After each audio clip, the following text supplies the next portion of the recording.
Praise the Lord. യേശുക്രിസ്തുവിൻ്റെ പുതിയ നിയമ രക്ഷയുടെ ഉപദേശം അഥവാ Jesus Christ new testament salvation doctrine എന്ന ഈ ചാനലിലൂടെ ദൈവവചനം ശ്രവിക്കുന്നവരായ എല്ലാ ബഹുമാന്യ പ്രേക്ഷകരെയും വേഗം വരുന്നവനായ യേശുക്രിസ്തുവിൻ്റെ നാമത്തിൽ സ്നേഹവന്ദനം ചൊല്ലുന്നു. നിത്യജീവ മൊഴികൾ എന്നുള്ള പ്രസംഗ പരമ്പരയിൽ കഴിഞ്ഞ 4-5 ആഴ്ചകളിലായി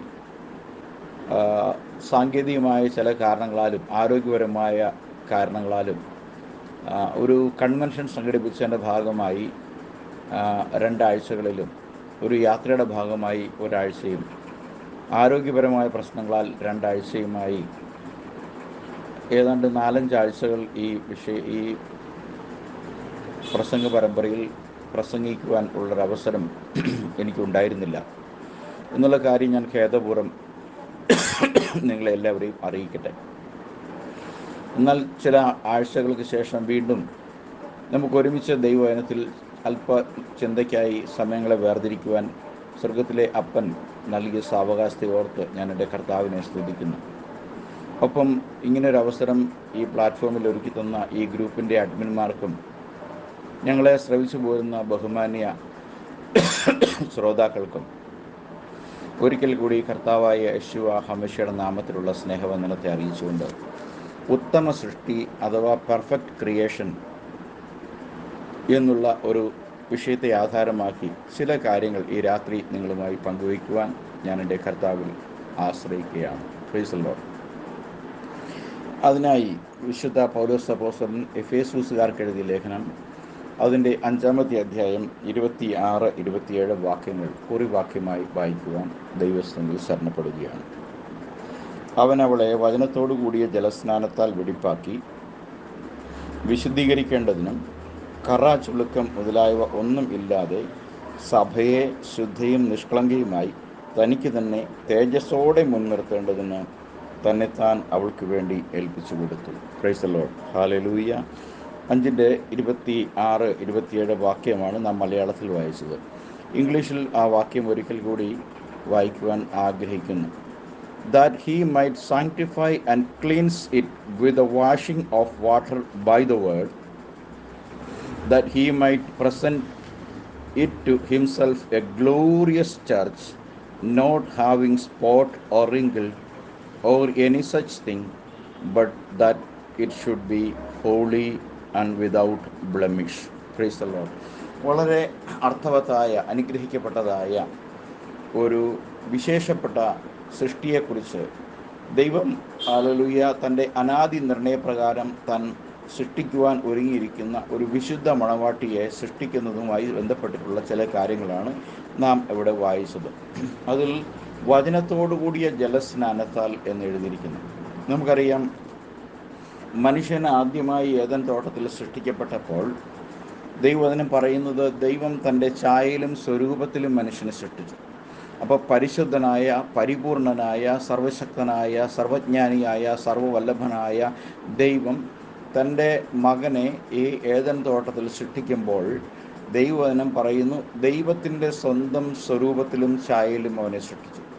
അപ്പോൾ ആദ്യത്തെ സൃഷ്ടി ഒരു പരിപൂർണവും ഉത്തമവുമായ സൃഷ്ടി ആയിരുന്നു എന്നുള്ളത് വേദപുസ്തകം വായിക്കുന്ന അല്ലെങ്കിൽ അന്വേഷിച്ച് പഠിക്കുന്ന ഏതൊരു വ്യക്തികൾക്കും മനസ്സിലാക്കാൻ കഴിയുന്ന ഒരു ആത്മീയ സത്യമാണ്. ആദാം എന്ന് പറയുന്ന ആദ്യത്തെ ദൈവത്തിൻ്റെ സൃഷ്ടികളിലെ ഉത്തമമായ സൃഷ്ടി, സർവ്വസൃഷ്ടികളിലും വെച്ച് അധികാരത്തോടു കൂടി സൃഷ്ടികൾക്ക് മീതെ ഉന്നത സ്ഥാനത്തേക്ക് തൻ്റെ സ്വന്തം കൈകൾ കൊണ്ട് ചെളി കുഴച്ച് തൻ്റെ ജീവശ്വാസമൂതി അരളിയ ജീവനുള്ള ദേഹിയാക്കി തീർത്ത ആ ആദ്യത്തെ മനുഷ്യൻ അത് ആദമാണ്. മണ്ണിൽ നിന്ന് എടുത്തതുകൊണ്ട് അവന് ആദം എന്ന് പേരിട്ടു.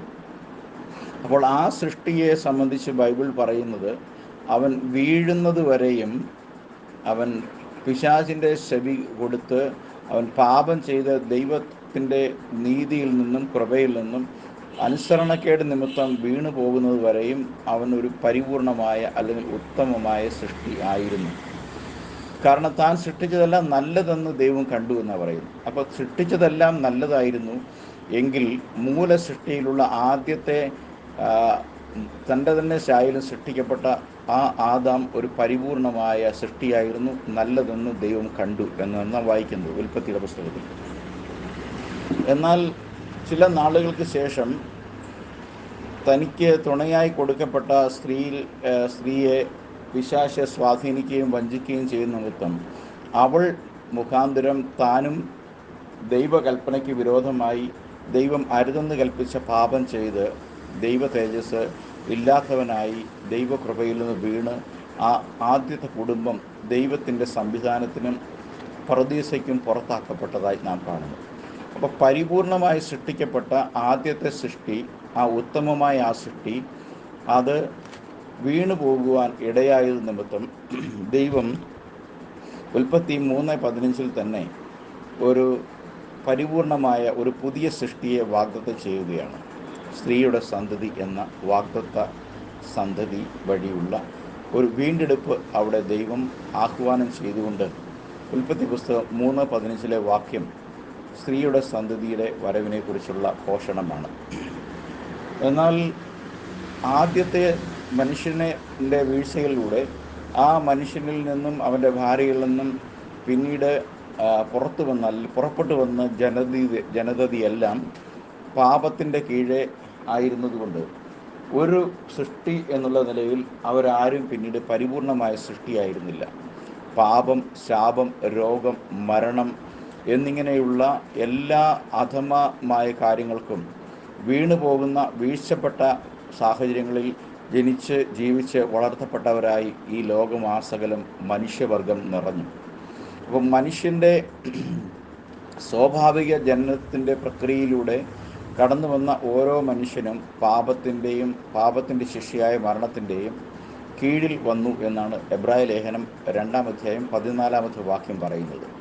അവിടെ നാം വായിക്കുന്നത്, മക്കൾ ജഡരക്തങ്ങളോട് കൂടിയവർ ആകൊണ്ട് അവനും ജഡരക്തങ്ങളോട് കൂടിയവനായി മരണത്തിന് അധികാരിയായ പിശാചിനെ തൻ്റെ മരണത്താൽ തോൽപ്പിച്ച് ജീവപര്യന്തം മരണഭീതിയിൽ കഴിഞ്ഞവരെയൊക്കെയും വിടുവിച്ചു. Praise the Lord. അപ്പോൾ മരണഭീതിയിലും രോഗഭീതിയിലും എല്ലാ തരത്തിലുള്ള അപചയങ്ങൾക്കും കീഴിലുണ്ടായിരുന്ന ദൈവത്തിൻ്റെ സ്വന്തമായ സൃഷ്ടിയെ വീണ്ടെടുക്കേണ്ടതിന് അപ്പൻ തന്നെത്താൻ ജഡമെടുത്ത് വന്നതിനെക്കുറിച്ചുള്ള പ്രസ്താവനയാണ് ഹെബ്രായ ലേഖനക്കാരൻ നിർവഹിച്ചു കാണുന്നത്. എന്നാൽ ആദ്യത്തെ സൃഷ്ടി, ആ പരിപൂർണമാക്കപ്പെട്ട സൃഷ്ടി നഷ്ടപ്പെട്ടു പോയപ്പോൾ ദൈവത്തിൻ്റെ വാഗ്ദത്തമാണ് ഒരു ഉത്തമവും ഉദാത്തവുമായ മറ്റൊരു സൃഷ്ടി ഉണ്ടാക്കും എന്നുള്ളത്. അതിൻ്റെ ഉൾക്കാഴ്ച ലഭിച്ച വിശുദ്ധ പൗലോസ് അപ്പോസ്തലനാണ് നാം വായിച്ച 5:26-27 that he might sanctify and cleanse it with the washing of water by the word, that he might present it to himself a glorious church. അവന് വേണ്ടി, തനിക്ക് വേണ്ടി തന്നെ അവനൊരു മഹത്തരമുള്ള തേജസ്സുള്ള ഒരു സഭയെ അവന് വേണ്ടി ഒരുക്കേണ്ടതിന് അവൾക്ക് വേണ്ടി തന്നെത്താൻ ഏൽപ്പിച്ചു കൊടുത്തു. അപ്പോൾ ദൈവം തൻ്റെ തന്നെ വിശുദ്ധ സഭയെ കറയും ചെളുക്കവും മാലിന്യവും വാട്ടവും ഇല്ലാതെ ഈ ലോകത്തിൽ നിന്ന് വീണ്ടെടുക്കേണ്ടതിന് തന്നെ താൻ ഹല്ലേലൂയ സ്വയം ശിക്ഷയായി, മനുഷ്യവർഗത്തിൻ്റെ പകരമുള്ള ശിക്ഷയായി, ദൈവകോപത്തിന് പകരമായി ഒരു ശരീരത്തിൽ തന്നെ അർപ്പിച്ചു എന്നാണ് നാം അവിടെ വായിച്ചത്. Praise the Lord. 2 കൊരിന്ത്യർ 11 അതിൻ്റെ 3 മുതലുള്ള വാക്യങ്ങൾ നാം വായിക്കുമ്പോൾ നാം ഇങ്ങനെ വായിക്കുന്നു. ഇവിടെ പൗലോസ് അപ്പോസ്തലൻ പറയുന്നത്, ഞാൻ 2 വാക്യം മുതൽ, ഞാൻ നിങ്ങളെക്കുറിച്ച് ദൈവത്തിൻ്റെ എരിവോടെ എരിയുന്നു. ഞാൻ ക്രിസ്തു എന്ന ഏക പുരുഷന് നിങ്ങളെ നിർമ്മല കന്യകയായി ഏൽപ്പിപ്പാൻ വിവാഹ നിശ്ചയം ചെയ്തിരിക്കുന്നു. എന്നാൽ സർപ്പം ഹവ്വയെ ഉപായത്താൽ ചതിച്ചതുപോലെ നിങ്ങളുടെ മനസ്സ് ക്രിസ്തുവിനോടുള്ള ഏകാഗ്രതയും നിർമ്മലതയും വിട്ട് വഷളായി പോകുമോ എന്ന് ഞാൻ ഭയപ്പെടുന്നു. അപ്പോൾ ഇവിടെ പൗലോസ് അപ്പോസ്തലൻ കൊരിന്തിലെ സഭയോ അഡ്രസ്സ് ചെയ്തുകൊണ്ട് പറയുകയാണ്, ഞാൻ ക്രിസ്തു എന്ന ഏക പുരുഷന് നിങ്ങളെ നിർമ്മല കന്യകയായി വിവാഹം നിശ്ചയം ചെയ്യുവാൻ ചെയ്തിരിക്കുന്നു എന്നാണ്. അപ്പം യേശു ക്രിസ്തു എന്ന ഏക പുരുഷന്, ഏദൻ പർദീസയിലുള്ള ആ ഏകനായ ആദാമിന് അവൻ്റെ ശരീരത്തിൽ നിന്നും എടുക്കപ്പെട്ട വാരിയലിനാൽ അവന് യോഗ്യമായ ഒരു മണവാട്ടിയെ, തികച്ചും യോഗ്യയായ ഒരു മണവാട്ടിയെ അവൻ്റെ ശരീരത്തിൽ നിന്ന് എടുത്ത് അവന് ഭാര്യയായി കൊടുത്തതുപോലെ ആ സൃഷ്ടികർത്താവായ അതേ ദൈവം തന്നെ അവൻ്റെ ഭാര്യ നിമിത്തം ആദ്യത്തെ മനുഷ്യൻ വീണുപോയപ്പോൾ മനുഷ്യവർഗത്തെ ആകെ വീണ്ടെടുത്ത് തൻ്റെ തന്നെ മണവാട്ടിയായി ഒരു മനുഷ്യവർഗത്തെ, ഒരു കൂട്ടം ആളുകളെ ശുദ്ധീകരിക്കേണ്ടതിന് തന്നെത്താൻ ഈ ലോകത്തിലേക്ക് വരുന്നു എന്നുള്ള പ്രസ്താവനകൾ നിറവേറ്റിക്കൊണ്ട് താൻ ഇസ്രായേലിൻ്റെ വീണ്ടെടുപ്പുകാരനാണ്, സൈന്യങ്ങളെ യഹോവ എന്ന നാമമുള്ളവനാണ് എന്ന് സ്വയം അരുളി ചെയ്ത അതേ ദൈവം കാലസമ്പൂർണതയിൽ സ്ത്രീയിൽ നിന്നും ജഡമെടുത്ത് വരുന്നു എന്നുള്ളതാണ് ബൈബിളിൻ്റെ ഏറ്റവും ശ്രദ്ധേയമായ പ്രമേയം എന്ന് നമുക്കറിയാം. അങ്ങനെ കാൽവരി ക്രൂസിലേക്ക് ദൈവകുമാരൻ അല്ലെങ്കിൽ ദൈവത്തിൻ്റെ പുത്രൻ എന്ന് വെച്ചാൽ ദൈവം ജഡത്തിൽ വന്നിട്ട് തൻ്റെ ജഡത്തെ ദൈവകോപത്തിൻ്റെ ശിക്ഷയ്ക്ക് പകരമായി കൊടുത്തുകൊണ്ട് തൻ്റെ ജഡത്തെ പിളർക്കുക വഴി അതിൽ നിന്നൊഴുകിയ രക്തത്തിലും വെള്ളത്തിലും കഴുകപ്പെട്ടവരായി ഒരു പുതിയ സൃഷ്ടിയെ ദൈവം കാൽവരിയിൽ നിന്ന് സൃഷ്ടിക്കുന്നു. അതാണ് ക്രിസ്തുവിൻ്റെ സഭ. ക്രിസ്തുവിൻ്റെ രക്തത്താലും തിരുമാർവിൽ നിന്നൊഴുകി ജലത്താലും കഴുകി ശുദ്ധീകരിച്ച് വേർതിരിക്കുന്ന ഒരു വിശുദ്ധ കന്യക, ഒരു നിർമ്മല മണവാട്ടി, ആ ഒരു പെർഫെക്റ്റ് ക്രിയേഷനെ, ആ പരിപൂർണവും ഉത്തമവുമായ ഒരു മണവാട്ടിയെ സൃഷ്ടിച്ച് തനിക്ക് വേണ്ടി തന്നെ സൃഷ്ടിക്കേണ്ടതിന് തനിക്കൊരു നിർമ്മലമായ സഭയായി, അല്ലെങ്കിൽ ഗ്ലോറിയസ് അല്ലെങ്കിൽ തേജസ്സുള്ള മഹത്തരമായ ഒരു സഭയായി തൻ്റെ മുമ്പാകെ നിർത്തേണ്ടതിന് അവൾക്ക് കഴിവില്ലാത്തതുകൊണ്ട്, അവൾ ഓൾറെഡി വീണുപോയവളായതുകൊണ്ട്, അവൾക്ക് സ്വയം ചുളുക്കവും മാലിന്യവും വാട്ടാൻ കഴിവില്ലാത്തതുകൊണ്ട് ഹാലലിയ സർവശക്തനായ ദൈവം വീണ്ടെടുപ്പുകാരനായി വന്ന് തൻ്റെ വിശുദ്ധിയുള്ള ശരീരത്തെ കാൽവരിയിൽ ദൈവകോപത്തിന് വിധേയമാക്കി ദണ്ഡിപ്പിക്കുകയും അതിൽ നിന്നൊഴുകിയ ആ പുണ്യാഹ രക്തത്താൽ കഴുകി തൻ്റെ മഹത്വമേറിയ പ്രത്യക്ഷതയെങ്കിൽ നിർമ്മലവും ശുദ്ധയും കറയും ചുളുക്കവും മാലിന്യവും വാട്ടവുമില്ലാത്ത ഒരു പരിപൂർണ സൃഷ്ടിയായി നിർത്തേണ്ടതിന് തന്നെത്താൻ അവൾക്ക് വേണ്ടി ഏൽപ്പിച്ചു കൊടുത്തു. ഒരു കാര്യം നമ്മൾ മനസ്സിലാക്കണം, യാതൊരു മനുഷ്യനും ആദാമിൽ നിന്ന് ജനിക്കപ്പെട്ട അല്ലെങ്കിൽ ഹവ്വയിൽ നിന്ന് ജനിക്കപ്പെട്ട ഒരു വ്യക്തികൾക്കും ഒരു പരിപൂർണ സൃഷ്ടിയാകാൻ കഴിയാതെ അവരെല്ലാവരും ഒരുപോലെ വീണ് നശിച്ച് തകർന്നു പോയപ്പോൾ വീണുപോയ മനുഷ്യനെ ഉദ്ധരിക്കുവാനും അവനെ തിരികെ ദൈവിക പുത്രത്വങ്ങൾക്കും അവകാശങ്ങൾക്കും യോഗ്യമാക്കുവാനും തേജസ്സിൻ്റെ കർത്താവ് തന്നെ ഈ ലോകത്തിലേക്ക് ഇറങ്ങി വന്നു. അതുകൊണ്ടാണ് വിശുദ്ധ പൗലോസ് 1 തിമോത്തി 3:16 പറയുന്നത്, ദൈവം ജഡത്തിൽ വെളിപ്പെട്ടു. Praise the Lord. God was manifest in flesh. അപ്പം സർവശക്തനായ ദൈവം തന്നെത്താൻ സൃഷ്ടികളിൽ ഒരുവനെ പോലെ, താൻ തന്നെ സൃഷ്ടികളിൽ ഒരുവനെ പോലെ ജഡത്തിൽ വെളിപ്പെട്ടു വന്നു. ആ ജഡത്തിലെ മരണത്തിലൂടെ, തൻ്റെ മരണത്തിലും ചിന്തപ്പെട്ട രക്തത്തിലും സ്ഥാപിതമായ രക്ഷാപദ്ധതിയിലൂടെ മനുഷ്യനെ വീണ്ടെടുത്ത് മനുഷ്യന് വീണ്ടും ദൈവത്തിൽ ശാശ്വതവും നിലനിൽക്കുന്നതുമായ ഒരവകാശം സ്ഥാപിക്കുന്നതായി നാം കാണുന്നു. Praise the Lord. എഫേസ്യ ലേഖനം അതിൻ്റെ 2-ാമത്തെ അധ്യായം അതിൻ്റെ 10-7 മുതലുള്ള വാക്യങ്ങൾ നാം വായിക്കുമ്പോൾ, എഫേസ്യ ലേഖനം 2-ാം അധ്യായം 7 മുതൽ 10 വരെയുള്ള വാക്യങ്ങൾ നമുക്കൊന്ന് വായിക്കാം.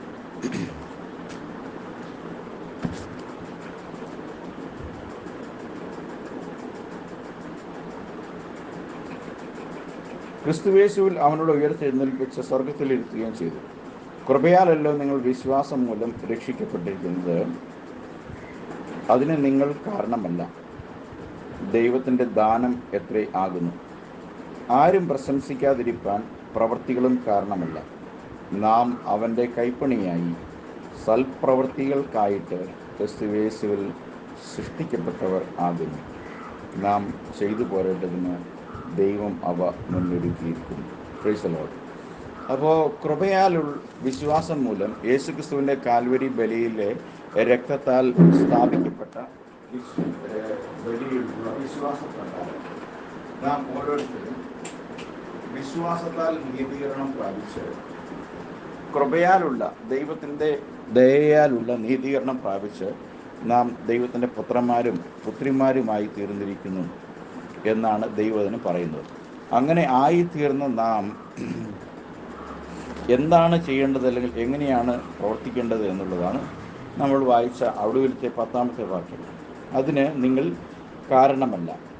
അപ്പോൾ നമുക്ക് ലഭിച്ച പ്രത്യാശ, അല്ലെങ്കിൽ നിത്യജീവൻ, അല്ലെങ്കിൽ ദൈവിക അവകാശങ്ങൾ, പുത്രത്വം, അത് നാം പ്രാപിച്ചതല്ല, മറിച്ച് ദൈവത്തിൻ്റെ ദാനമാണ്. അങ്ങനെ നമ്മൾ ആരും കാരണക്കാരല്ല. നമ്മുടെ പ്രയത്നമോ അധ്വാനമോ വിദ്യാഭ്യാസമോ പാരമ്പര്യമോ നന്മയോ ഒന്നും ദൈവം ഒരുക്കിയ രക്ഷയിൽ ഒരു ഭാഗം പോലും എടുക്കുന്നില്ല. ദൈവം ആണ് എല്ലാ സകലത്തിൻ്റെയും സകലവുമായി വർത്തിക്കുന്നത്. അതുകൊണ്ട് കർത്താവ് ഒരു ജഡത്തിൽ വന്ന്, സർവശക്തനായ ദൈവം ഒരു ജഡത്തിൽ വന്ന് മനുഷ്യൻ്റെ പാപങ്ങൾക്ക് പരിഹാരമായി സ്വീകരിച്ച ദണ്ഡനത്തിലും മരണത്തിലും ഉയർപ്പിലുമുള്ള പ്രത്യാശ മുൻനിയമിക്കപ്പെട്ടവർക്ക് ലഭിക്കുമ്പോൾ, ആ പ്രത്യാശയാൽ അവർ തങ്ങളുടെ പാപങ്ങളെ കർത്താവായ യേശുക്രിസ്തുവിനോട് ഏറ്റുപറഞ്ഞ് യേശുക്രിസ്തുവിൻ്റെ മരണത്തിലും അടക്കത്തിലും പുനരുദ്ധാനത്തിലും ഭാഗഭാക്കാകേണ്ടതിന് മാനസാന്തരപ്പെട്ട് പാപങ്ങൾ ദൈവത്തോട് ഏറ്റുപറഞ്ഞ് ഉപേക്ഷിച്ച് പാപങ്ങളുടെ മോചനത്തിനായി കർത്താവായ യേശുക്രിസ്തുവിൻ്റെ നാമത്തിൽ സ്നാനം കഴിച്ചു വാഗ്ദത്ത പരിശുദ്ധാത്മാവിനെ പ്രാപിച്ചും വിശുദ്ധിയിൽ സൽപ്രവർത്തികളിൽ തികഞ്ഞ ഒരു ജനമായി തീരുകയും ചെയ്യുമ്പോൾ, ഒന്നാം ആദാം മണ്ണുകൊണ്ടുള്ള അവൻ പരിപൂർണമായി സൃഷ്ടിയാക്കപ്പെട്ടിരുന്നവൻ വീണുപോയെങ്കിൽ, ഒടുക്കത്തെ ആദാമായി വെളിപ്പെട്ടു വന്ന കർത്താവായ യേശുക്രിസ്തുവിൻ്റെ കാൽവരി മരണത്തിലൂടെ സ്ഥാപിതമായ രക്ഷയിലേക്ക് വചനത്തിൻ്റെ വ്യവസ്ഥകൾ പ്രകാരം കടന്നു വരുന്ന വിശുദ്ധ മണവാട്ടി ഒരു പുതിയ സൃഷ്ടിയായിത്തീരുന്നു, ഒരു ഉത്തമ സൃഷ്ടിയായിത്തീരുന്നു. ദൈവത്തിൻ്റെ ഒരു ഉത്തമ സൃഷ്ടി ഉടഞ്ഞുപോയെങ്കിൽ മറ്റൊരു ഉത്തമ സൃഷ്ടിയെ കൊണ്ടുവരാൻ മനുഷ്യനോ മനുഷ്യസ്ഥാപിതമായ നിർമ്മിതമായ സഭകൾക്കോ സംഘടനകൾക്കോ സംവിധാനങ്ങൾക്കോ ഒരുവിധ പ്രവർത്തന മണ്ഡലങ്ങളിലുള്ള ഒരു കാര്യങ്ങൾക്കോ കഴിയാതിരിക്കുന്നത് കൊണ്ട് കർത്താവ് പറഞ്ഞു, ഞാൻ എൻ്റെ സഭയെ പണിയും, പാതാള ഗോപുരങ്ങൾ അതിനെ ജയിക്കുകയില്ല. എന്നാൽ 1-ാം നൂറ്റാണ്ടിൽ സ്ഥാപിതമായ യഥാർത്ഥമായ കത്തോലിക്ക സഭ, കാതോലികമായ സാർവത്രികമായ, കത്തോലിക്ക എന്ന വാക്കിൻ്റെ അർത്ഥം കാതോലികം അല്ലെങ്കിൽ സാർവത്രികം എന്ന്. എന്തുകൊണ്ട് റോമൻ കത്തോലിക്കർ അതിനെ സാർവത്രികം എന്ന പദത്തിൽ ഉപയോഗിക്കുന്നത് വെച്ചാൽ വേൾഡ് വൈഡ് ആയതുകൊണ്ടാണ്. എന്നാൽ യഥാർത്ഥമായ കാതോലിക സഭ എന്ന് പറയുന്നത് യെരുസലേമിൽ പത്രോസിൻ്റെ പ്രസംഗത്തിൽ ഉളവാക്കപ്പെട്ട സഭയാണ്. അപ്പോൾ യഥാർത്ഥ കാതോലിക സഭയിലേക്ക് വീണ്ടും ഒരു പുനരൈക്യം ഉണ്ടാക്കപ്പെടുകയാണ്. ആ സഭ പഠിപ്പിച്ച പഠനങ്ങളും അവർ ആചരിക്കുകയും പ്രമാണിക്കുകയും ചെയ്തു പോകുന്ന സത്യങ്ങളും വചനങ്ങളും പ്രമാണിക്കുകയും ദൈവത്തിൻ്റെ കർത്താവിൻ്റെ പ്രത്യക്ഷതയ്ക്ക് വേണ്ടി കാത്തിരിക്കുകയും ചെയ്യുന്ന ഒരു കൂട്ടം ആളുകൾ ഈ അവസാന കാലത്ത് എഴുന്നേറ്റ് വരും.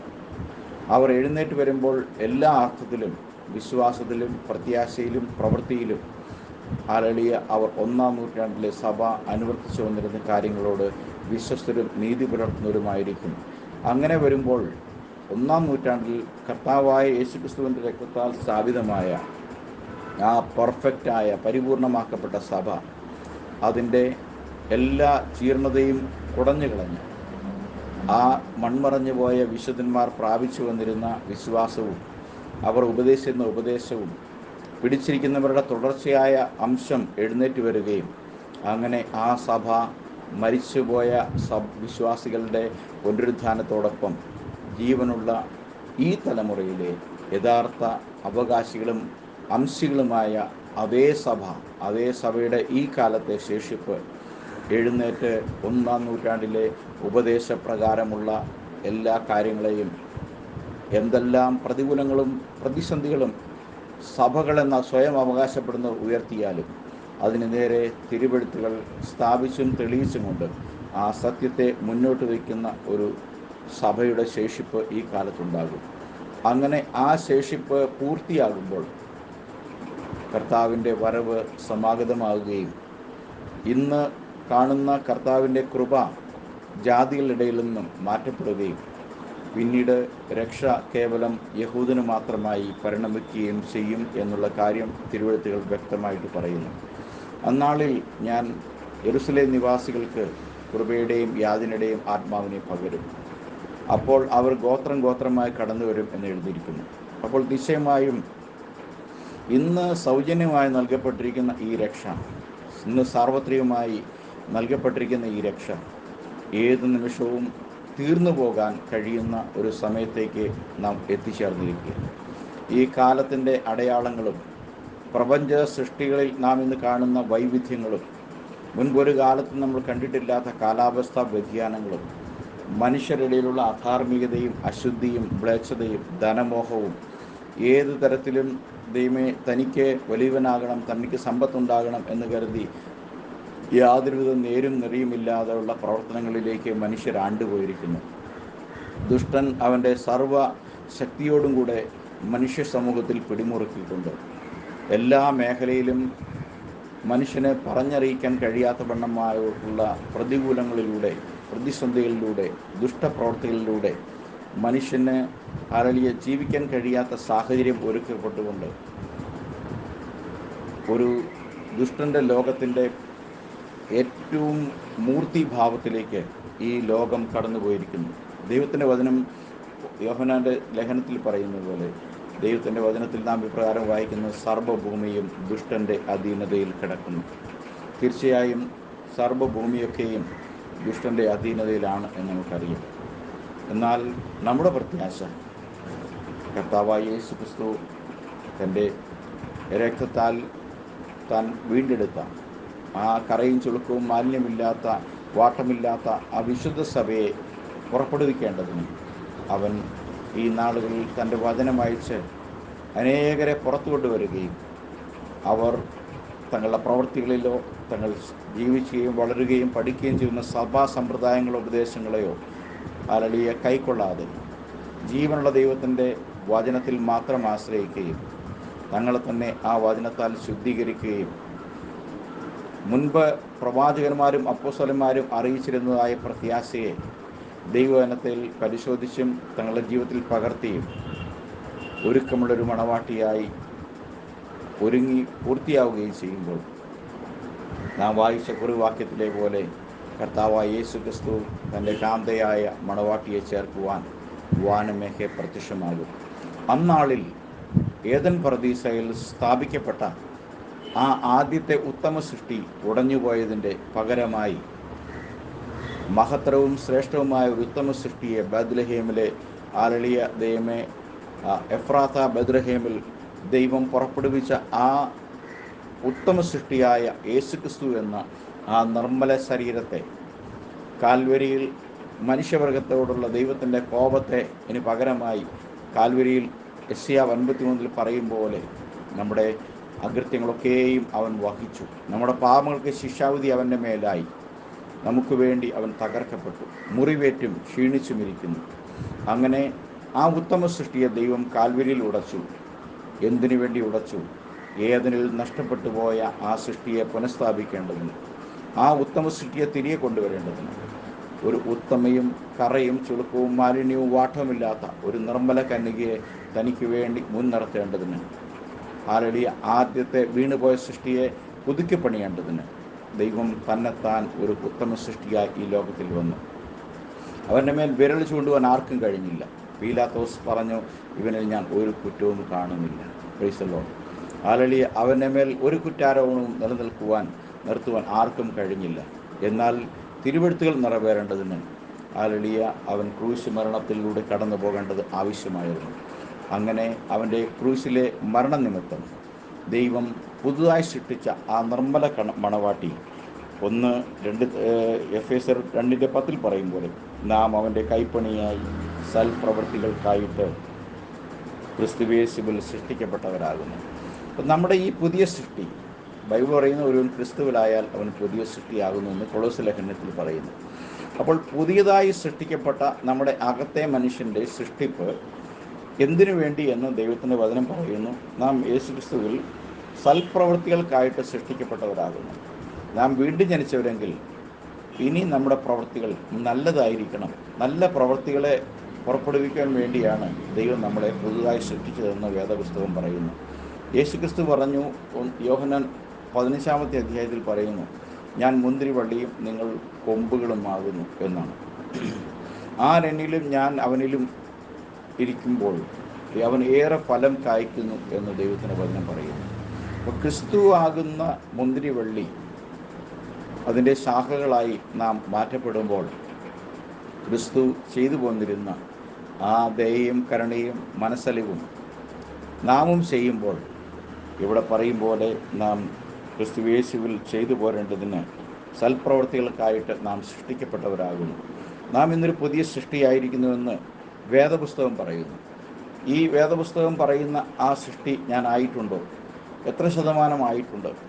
ഇനിയും എന്നെ തന്നെ പരിശോധിച്ച് ഞാൻ എൻ്റെ കർത്താവിൻ്റെ പ്രത്യക്ഷതയ്ക്ക് മുമ്പാകെ ശരിക്കും ഒരുക്കപ്പെട്ടവനായി അല്ലെങ്കിൽ ഒരുക്കപ്പെട്ടവളായി മാറ്റപ്പെട്ടിട്ടുണ്ടോ? ബൈബിൾ പറയുന്ന പുതിയ സൃഷ്ടിയായി തീരുവാൻ ഇനിയും എത്ര ദൂരം ഞാൻ നടക്കണം? ഇത്തരം ആലോചനകളും ചിന്തകളും നാൾതോറുമുള്ള നമ്മുടെ ജീവിതത്തിൽ ഉണ്ടാകണമെന്ന് ദൈവം ആഗ്രഹിക്കുന്നു. അതുകൊണ്ട് ഇന്ന് രാത്രിയിൽ എന്നെ കേൾക്കുന്നവരായ നിങ്ങളോട് പറയുവാനുള്ളത്, എഫേസ്യർ 5:26-27 പറയുന്ന കർത്താവായ യേശു ക്രിസ്തുവിൻ്റെ ചങ്കിലെ ചോരയാൽ സ്ഥാപിതമായ ആ നിർമ്മല കന്യകയായ ശുദ്ധമണവാട്ടി, ഹല്ലേലൂയ, അവളെ തനിക്ക് വേണ്ടി നിർത്തേണ്ടതിന് തന്നെത്താൻ ഏൽപ്പിച്ചു കൊടുത്തവനായ കർത്താവിൻ്റെ ആ പരിപൂർണമായ ബലി, ആ പരിപൂർണമായ വർക്ക്, ആ കംപ്ലീറ്റ് വർക്കിൽ ഹല്ലേലൂയ നമ്മെ തന്നെ പൂർണ്ണമായി സമർപ്പിച്ചുകൊണ്ട്, നമ്മെ തന്നെ ദൈവമുമ്പാകെ ശുദ്ധീകരണത്തിനായി ഏൽപ്പിച്ചുകൊണ്ട്, അവിടുന്ന് ആവശ്യപ്പെടുന്ന സൽപ്രവർത്തികളെ പ്രവർത്തിച്ചുകൊണ്ട് ഒരു ഉത്തമ സൃഷ്ടി ആയിത്തീരേണ്ടതിന് മുൻപ് കടന്നുപോയ ആ ഉത്തമ സൃഷ്ടിയുടെ ശേഷിപ്പുമായി താരതമ്യം ചെയ്യുമ്പോൾ എനിക്ക് ഇന്ന കാര്യങ്ങളിൽ ഇനിയും ഒരു ഉത്തമ സൃഷ്ടിക്ക് യോഗ്യമായ പ്രവർത്തികൾ ഉണ്ടാകേണ്ടതുണ്ട് എന്നുള്ള നിരന്തരമായ പരിശോധനയിലും സമർപ്പണത്തിലും ശുദ്ധീകരണത്തിലുമായി തീരുന്നു കർത്താവിൻ്റെ മഹത്വമേറിയ പ്രത്യക്ഷതയിൽ ഒരു ഗ്ലോറിയസ് ചർച്ചായി തീരുവാൻ, വിശുദ്ധ സഭയായി തീരുവാൻ കർത്താവ് നമ്മളെ സഹായിക്കട്ടെ. കാരണം ദൈവവചനം പറയുന്നത് that he might present it to himself a glorious church എന്നാണ്.